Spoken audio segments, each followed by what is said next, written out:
¿Qué podemos aprender de los chinos a la hora de gestionar nuestras empresas, nuestros negocios? Fíjense ustedes que hemos hablado muchísimo del arte de la guerra. ¿Existe un arte de los negocios? Es un placer charlar en los próximos minutos sobre China, sobre negocios y sobre empresas, sobre nuestro tejido productivo, el europeo, con Julio Ceballos, que es autor, acaba de publicar con Ariel El calibrador de estrellas. Julio, gracias por acompañarnos. ¿Qué tal todo? Muy bien, fantástico. Además me acaba de comentar mi editora que se ha agotado la primera edición del libro que salió ayer, o sea que esto va muy bien. Bueno, ¿qué podemos aprender de los chinos? La pregunta sé que es muy genérica y vamos a ir poco a poco adentrándonos en ello, pero con un matiz. China no está pasando económicamente por uno de sus mejores momentos, así que la pregunta tiene ese matiz de decir, ¿qué podemos aprender de los chinos? Porque sí que usted considera que se puede aprender de los chinos, esa es la tesis que defiende en su libro El calibrador de estrellas, Sí. pero China está pasando por momentos muy difíciles económicamente. Bueno, de los chinos podemos aprender multitud de lecciones porque han demostrado que en 40 años se puede salir de ser uno de los países con una menor renta per cápita del mundo a convertirse en superpotencia. Sí. Y cometemos un error denominando a ese crecimiento el milagro económico chino, porque los milagros no existen. El crecimiento económico chino y muchos de esos logros de los últimos 40 años se explican por una planificación estratégica casi quirúrgica, una serie de buenas decisiones por parte del gobierno chino y al final todo es cuestión de expectativas y de comparativa, ¿no? Se habla del declive de Occidente y es cierto que en muchos aspectos comparativos, en términos relativos, estamos perdiendo fuelle, estamos perdiendo poder económico, comercial, político con respecto a Asia y en concreto con respecto a China. Y también en términos comparativos, los últimos 40 años, los que van desde 1980 hasta el año 2020, lo que ha vivido China, una generación entera, es una verdadera fiesta, ¿no? Una de esos rights que llamáis vosotros en términos bursátiles. China sigue creciendo a un 4,8, 5, 5,2%. Se ha marcado este año un objetivo del 5%, que es lo menos que puede crecer un país todavía emergente y que necesita todavía sacar a mucha gente de la clase, de las rentas y las capacidades adquisitivas más bajas. Y traerlas a la clase media. Pero a China le queda mucho crecimiento y a China le queda, pese a todos los problemas que está enfrentando, le queda todavía, fíjate, pese a el envejecimiento poblacional, ¿sí? Para el año 2040 todavía habrá en China unos 800 millones de personas en edad de trabajar, ¿no? en la clase activa. ¿Qué quiero decir con esto? Respondiendo a tu pregunta. No está pasando momentos muy difíciles, lo que no está pasando son sus mejores momentos. Y ellos resuelven casi todos los problemas, tanto los del corto como los del medio plazo, con soluciones estratégicas. Ellos tienen un plan a 30, a 50, casi te diría a 100 años, que se permiten gracias a no estar atados por ciclos electorales y saben que el llegar a esa meta, y ahora discutimos cuál es la meta de los chinos, se van a encontrar con obstáculos.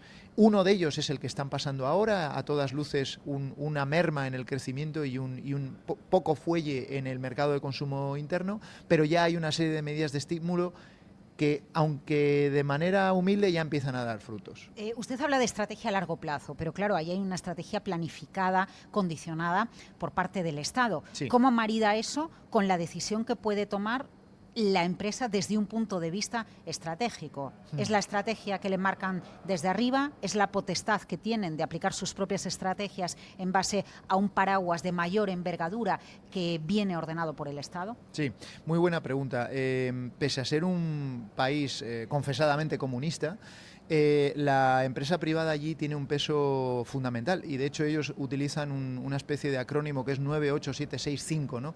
Para explicar que el 90% de los ingresos fiscales, el 80% de los puestos de trabajo, el 70% de la actividad económica, el 60% de la innovación y el 50% de las empresas registradas son privadas. Es decir, el peso de la economía privada en China, pese a ser un país comunista, es formidable, es crucial, ¿no?, para el crecimiento económico. Eso lo tiene muy claro el gobierno, y el gobierno sabe que su fortaleza futura depende de su crecimiento económico y ese músculo lo nutre fundamentalmente la empresa privada.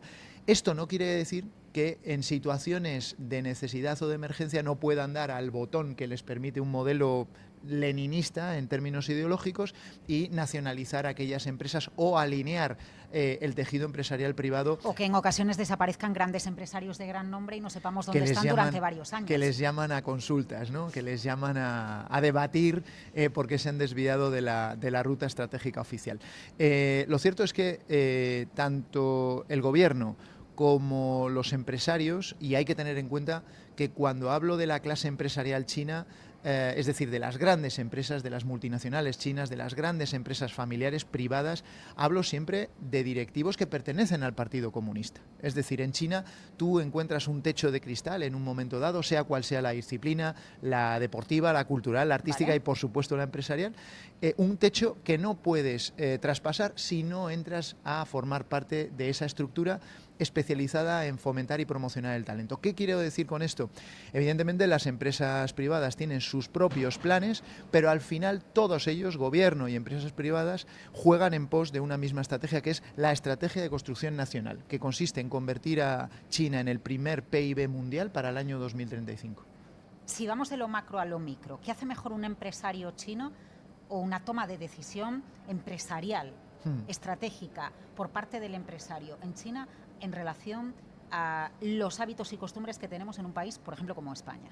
Bueno, la fundamental es una mucho menor aversión al riesgo. El chino, y esto lo vemos en nuestras propias ciudades, estamos acostumbrados a ver cómo un chino, sin hacer grandes estudios de mercado ni grandes business plans, abre una tienda, por ejemplo, un bazar. Si ve que no funciona al cabo de 2 años, la recicla en una frutería. Si ve que eso no funciona, la recicla en una tienda de uñas o de cosmética. Y si eso no funciona, pues abre una, no sé, una fotocopistería.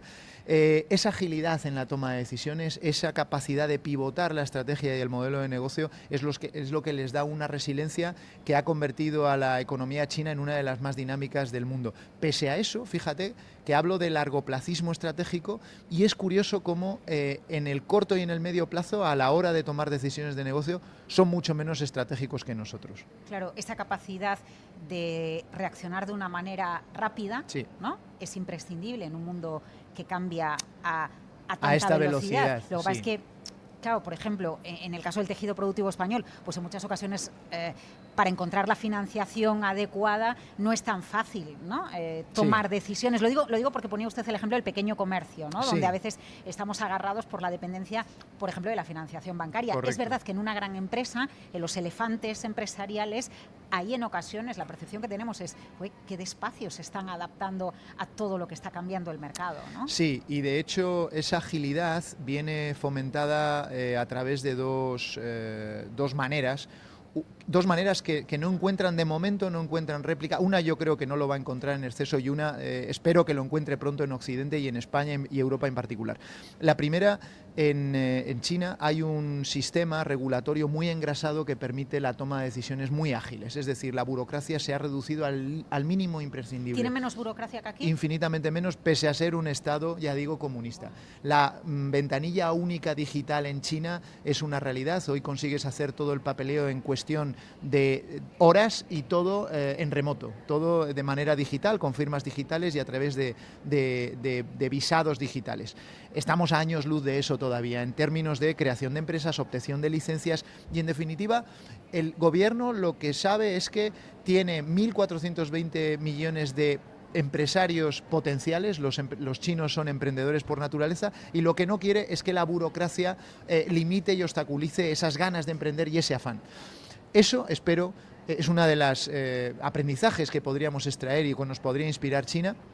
Y el segundo, que no creo que se vaya a dar, que se dio en tiempos en España, es que hay unas formas de financiación no bancarias que aquí no existen, los llamados bancos en la sombra, ¿no? La mayor parte de la financiación y de la inversión para emprender en China se hace con dinero de familiares y amigos. El endeudamiento es casi siempre, los acreedores que te prestan el dinero son casi siempre gente de tu entorno cercano. Esto podríamos asimilar asimilarlo, lo más parecido que tenemos en España es en startups, en el entorno startups, lo que llaman la fase FFF, ¿no?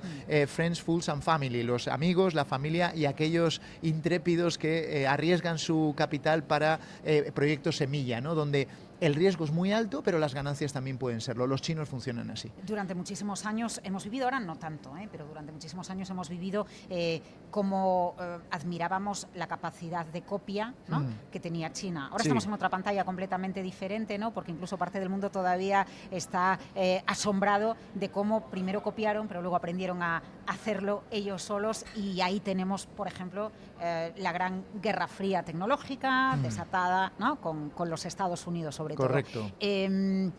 Pero claro, nosotros podemos copiar a los chinos, les podemos copiar en agilidad, les podemos copiar o simular o inspirarnos en sus métodos de financiación. Pero a la hora de negociar, ¿qué más? Mira, es una muy buena pregunta. En mi libro, el que acabo de presentar ayer, El calibrador de estrellas, yo no sugiero copiar a China. El aprendizaje no implica una copia, pero sí un emular o un buscar lecciones que hayan sido exitosas en China en las que inspirarnos para, adaptando esos aprendizajes a nuestro sistema de valores y a nuestra orden de prioridades y a nuestra cultura de negocios, poder mejorar los procesos y las soluciones que tenemos. Nos hemos quedado atrapados en el estereotipo de China como la gran fábrica del mundo. Y no es que no lo sea, porque el 30% de toda la demanda de productos global se atiende desde fábricas chinas. Pero es mucho más que una fábrica, es un laboratorio de ideas.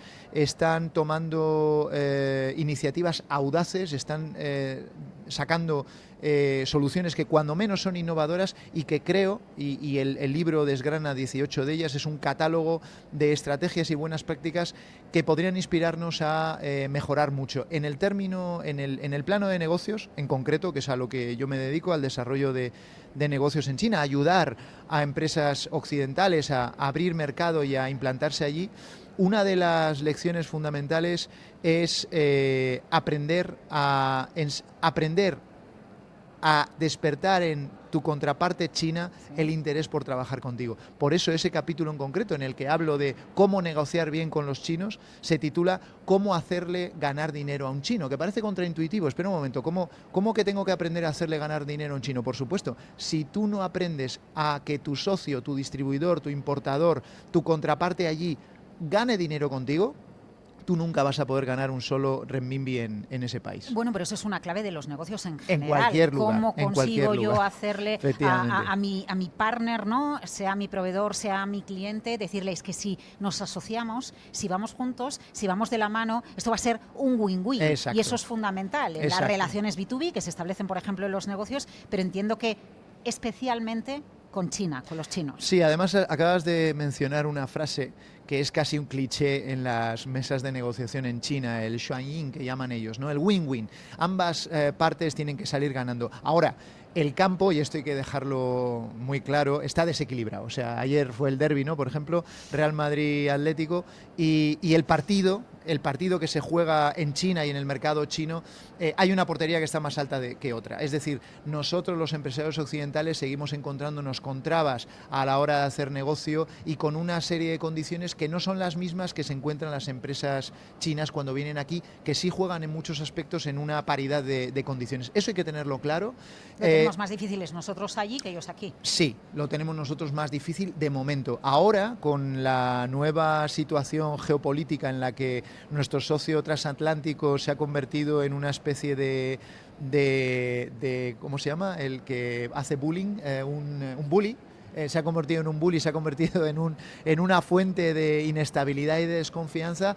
Vamos a tener que mirar hacia el este cada vez más a menudo, no solo como fuente de aprendizaje, sino también como fuente de negocios. Hay un acuerdo que sería un punto de inflexión en nuestras relaciones con China, que serviría para reequilibrar el campo de juego y para que la relación sea más recíproca, que es el acuerdo integral de inversiones que firmaron la Unión Europea y China y que está en suspenso, a falta de ratificación, desde finales del 2022. Ahora, con la nueva situación que plantea Donald Trump, necesitamos recalibrar, de ahí el título del libro, nuestras expectativas y el modo en el que nos relacionamos con países con los que hasta ahora estábamos muy influidos por Washington. Tenemos que recalibrar también esos términos de relación y exigirle a los chinos, porque estamos en condiciones de hacer ¿Sí? exigencias. ¿Podemos exigirles? Sí, el mercado único europeo tiene una fuerza formidable. A ellos les interesa muchísimo el mercado de exportación europeo. Ten en cuenta que somos su principal socio comercial como agregado, la Unión Europea. ¿Qué necesitamos? Una mayor cohesión política, una mayor capacidad de negociación, y esa solo la vamos a conseguir si actuamos de manera unificada. Es decir, plantarle cara de alguna manera a China, aunque seamos complacientes con la manera de negociar que le gusta a sus empresarios y con su modelo de Estado, planificador estratégico en el largo plazo, pero que hagamos valer el poder que tiene nuestro mercado con 300 millones de consumidores. Exacto, y fíjate, yo solo corregiría un punto. Yo creo que no hay que resultar complaciente con China.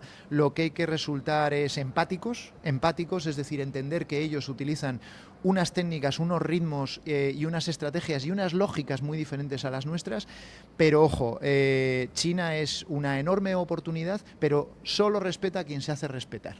Ellos juegan duro, ellos juegan fuerte y juegan a menudo con las cartas boca abajo. No podemos pecar de ingenuos. Yo creo que en China tenemos un gran socio, un fantástico competidor, no tanto un rival para la Unión Europea, no creo que sea un rival estratégico, sí un competidor estratégico, y sobre todo yo que hago negocios, un gran socio, pero no podemos caer en la ingenuidad de creer que ellos nos van a abrir su mercado de manera gratuita o sin pedirnos ninguna contraprestación. El calibrador de estrellas con Julio Ceballos, un catálogo sobre estrategias de negociación en China. ¿Quién era el calibrador de estrellas? El calibrador de estrellas era un instrumento parecido a un astrolabio que tenían los chinos hace 500 años para medir el movimiento de los astros. Es también, y de ahí la metáfora, la composición poética más compleja que ha elaborado el ser humano. Lo escribió una mujer, una china, en el siglo VI. Es un poema palindrómico de 29 por 29 caracteres que no se sabe cuántos versos contiene. Se dice que entre 3.000 y 12.000. ¿La metáfora cuál es? El mundo está cambiando a toda velocidad, estamos obligados a los aprendizajes cruzados. En este siglo solo se sobrevive aprendiendo cómo logran sus éxitos nuestros oponentes y, en definitiva, tenemos que calibrar nuestras expectativas y las herramientas para mejor competir con China y en este mundo multipolar. Aprendizaje cruzado, cómo me ha gustado esa expresión. Julio Ceballos, el calibrador de estrellas, la entrevista para ustedes, para los seguidores y también para nosotros los periodistas es un win-win. Es un win-win. Aprendemos y entendemos. ¿Cómo se decía en chino eso? Xuanyin. Xuanyin. Xuanyin. Xuan es lo doble, yin es beneficio, el doble beneficio, el beneficio mutuo. ¿Cómo hacer negocios como los chinos, cómo aplicar estrategias como lo hacen los chinos? El calibrador de estrellas. Julio Ceballos, gracias. Muchísimas gracias. Un último apunte. Ten en cuenta que quien nos esté escuchando puede creer que tiene una relación más o menos remota o muy tangencial con China. En lo que nos queda de vida, en lo que nos queda de siglo, a ti, a mí y a todos los que nos escuchan, nos vamos a acabar encontrando antes o después con China y con los chinos. Aprender a hacer negocios con ellos, aprender a negociar con ellos es una estrategia competitiva. Bueno, es aplicar inteligencia, ¿no?, a lo que viene por delante. Sentido común y prudencia. Muchas gracias, Julio. Gracias a ti.